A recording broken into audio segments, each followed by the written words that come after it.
अस्सलाम वालेकुम। जी, अब ये दूसरी टाइप है हमारी जिसमें हमने एज कैलकुलेट करनी है इन द रेशियो फॉर्म, ठीक है? क्वेश्चन को पढ़ते हैं। क्वेश्चन ये कहता है कि 1 ईयर अगो यानी कि 1 साल पहले the ratio of Ali and Atika was 5:6 respectively, यानी कि अली की रेशियो 5 थी और आतिका की रेशियो 6 रिस्पेक्टिवली का मतलब ये है। After 4 after 4 years the ratio becomes 6:7, यानी कि 4 साल बाद उनकी जो रेशियो हो जाती है वो 6:7 हो जाती है। आपने क्या करना है, find the present age of Atika. आपने आतिका की प्रेजेंट एज कैलकुलेट करनी है। तो ये इनके आंसर्स दिए गए हैं कि या तो प्रेजेंट एज जो आतिका की है वो 25 ईयर्स है, या 26, या 31, या 35, ठीक है। तो तरीकाकार वही है कि सबसे पहले मैं जिस तरह ओरिजिनल मेथड है वो उससे सॉल्व करूंगा क्वेश्चन को, और फिर मैं आपको एंड पे शॉर्ट ट्रिक बताऊंगा, एक फार्मूले वाली, एक फार्मूले के बगैर।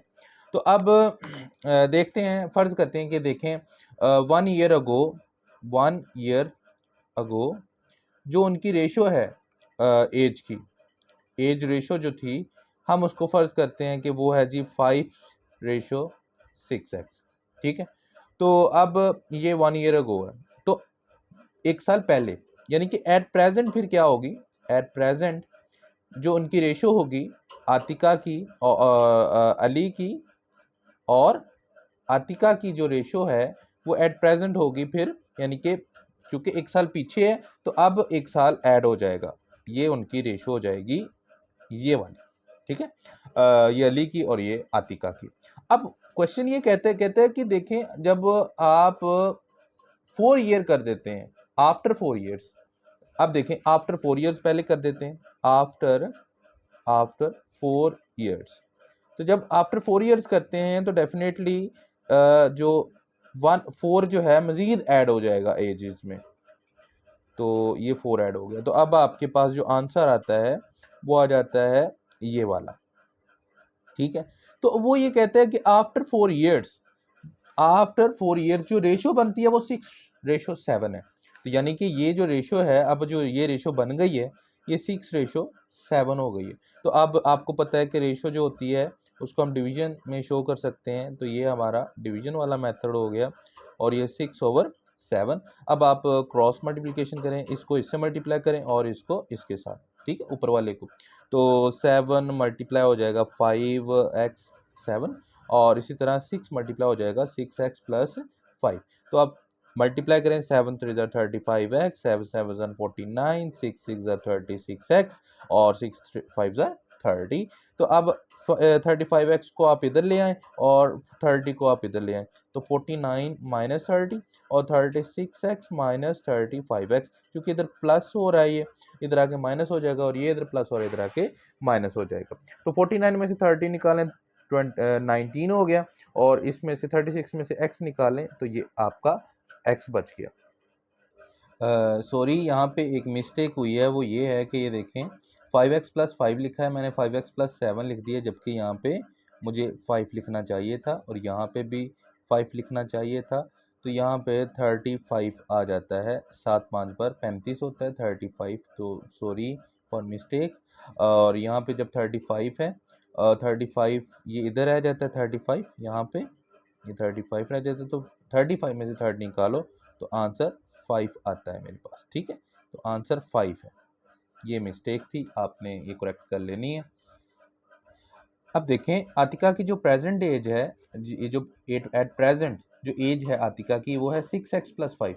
एक्स मेरे पास 5 आ गया है, तो मैं इसकी जगह अब आतिका की जो एज है यहाँ पे लिखता हूँ आतिका।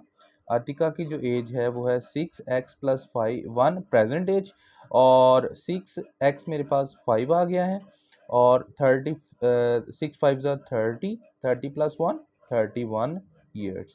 तो आपका जो आंसर है वो आ गया, जो कि आपका ये आंसर है।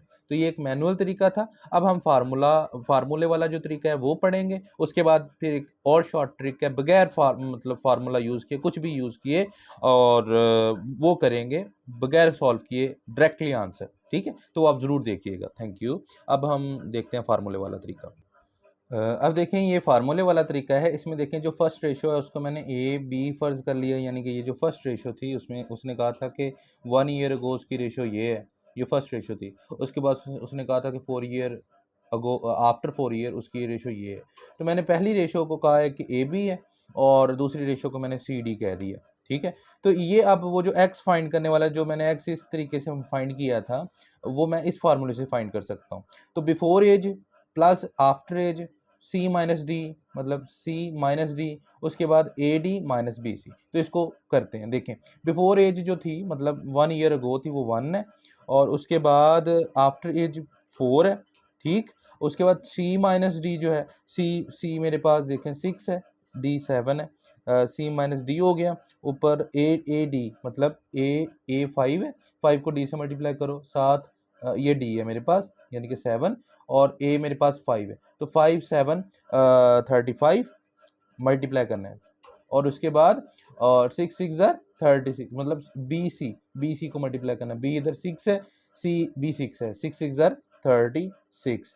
तो यहाँ पे मेरे पास जो आंसर आता है वो आता है 5 और -1, और नीचे भी -1 बन गया, तो माइनस माइनस प्लस हो गया, आंसर 5 आ गया, यानी कि ये जो x है ये 5 हो गया, ठीक है। तो ये फार्मूले वाला तरीका था। अब हम बगैर किसी तरीका यूज़ किए हम आंसर को डायरेक्टली प्रिडिक्ट कर सकते हैं। वो कैसे, वो देखिएगा। जी, अब हम इसको पढ़ते हैं, ठीक है। क्वेश्चन पढ़ के ही हम जज कर लेंगे कि आतिका की एज क्या होगी। अब देखें आतिका की एज, अगर हम क्वेश्चन को गौर से पढ़ें, वो कहते हैं 1 ईयर अगो जो आतिका की एज है वो इस रेशो में आती है, यानी कि 6 की रेशो में आती है। यानी कि ये हमारे पास प्रेजेंट एजेस हैं। अगर हम इसमें से 1 ईयर पीछे कर लें तो हमारे पास जो ईयर आने चाहिए वो 6 के मल्टीपल आने चाहिए, क्योंकि आतिका 6 की रेशो में है, ठीक है ना। आतिका की रेशो 6 की रेशो में आती है। तो देखते हैं 25 को अगर 1 पीछे करें तो 24 बनता है। 24 6 के टेबल में आता है, यानी कि 6 4 ज़ा 24 होता है। लेकिन फिर अगली कंडीशन भी हमने फुलफिल करनी है कि क्या 25 में जब हम 4 ऐड करें तो 7 के टेबल में वो आता है, क्योंकि 7 यहाँ पे आतिका की रेशो आफ्टर 4 ही है। तो अगर 25 में 4 ऐड करें 29 बनता है, जो कि 7 के टेबल में नहीं आता। इसका मतलब ये आंसर रॉन्ग है। इसी तरह 26 में 1 मैं पीछे लेके गया, 25 बना, तो 25 6 के टेबल में आता है, नहीं आता, ये भी रॉन्ग। 31, चलो मैं बाद में करता हूँ इसे। 31 को करते हैं। अब 31 में 1 पीछे करें 30 बनता है, तो 36 की रेशो में आता है, 6 के टेबल में आता है। इसका मतलब अब ये पहली रेशो वाली बात करेक्ट होगी। अब क्या दूसरी वाली रेशो वाली ये फुलफिल करता है कंडीशन? अगर हम वो कब करेगा, जब 4 ईयर ऐड कर दें और 7 का मल्टीपल बन जाए। तो 31 में अगर हम 4 ऐड कर दें तो आंसर आता है 35। तो 7 5 ज़ार 35 होता है, इसका मतलब 7 का मल्टीपल बन गया। तो ये आंसर करेक्ट है। इसी तरह अगर हम 35 को देखें, 35 में 1 पीछे लेके जाएं 34 बनता है, जो कि 6 का मल्टीपल नहीं है। इसका मतलब ये नहीं जाता, 35 जो है वो आंसर नहीं है। अच्छा, कुछ बच्चे यहाँ पे कंफ्यूज होते हैं। अब देखें ये मैंने तीनों मेथड आपको समझा दिए, लेकिन कुछ बच्चे यहाँ पे कंफ्यूज होते हैं ये 5x और 6x कहाँ से आ गया। देखें भाई बात ये है कि 1 ईयर अगो जो आपकी सिंपलेस्ट रेशो है ना, जिसमें अली और आतिका फॉल करते हैं, वो 5:6 है, सिंपलेस्ट रेशो। तो आपकी जो एज है ना वो इन मतलब इनका मल्टीपल होगी, कोई सेम मल्टीपल होगा ना, रेशो में सेम मल्टीपल होता है। मिसाल के तौर पर मैं क्या कह रहा हूँ आपको, मैं ये कह रहा हूँ कि फ़र्ज़ करें यहाँ पे मैं लिखता हूँ 5:6, ठीक है। तो उनकी रेशो ये हो सकती है कि मतलब सेम मल्टीपल हो सकता है। फ़र्ज़ करें 2 का मल्टीपल हो, यहाँ पे 10 बन गया, 12 हो 6 10 12 हो सकती है एज।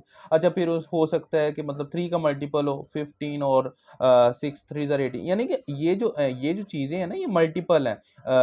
ये जो मतलब 5 का मल्टीपल और 6 का मल्टीपल, ठीक है ना। तो ये इस वजह से हमें उनकी एज पता नहीं है कि वो किस मल्टीपल में है। हमने वो मल्टीपल कैलकुलेट करना है, जिस तरह हमने कैलकुलेट किया कि वो मल्टीपल जो है वो 5 आया है ना, वो 5, ये 5 वाला मल्टीपल आया। तो इस वजह से हमने कहा कि 5 5 ज़ार 35 और 5 6 ज़ार 30, मतलब उनकी एज जो 1 ईयर पहले थी वो 25 थी और 30 थी, ठीक है।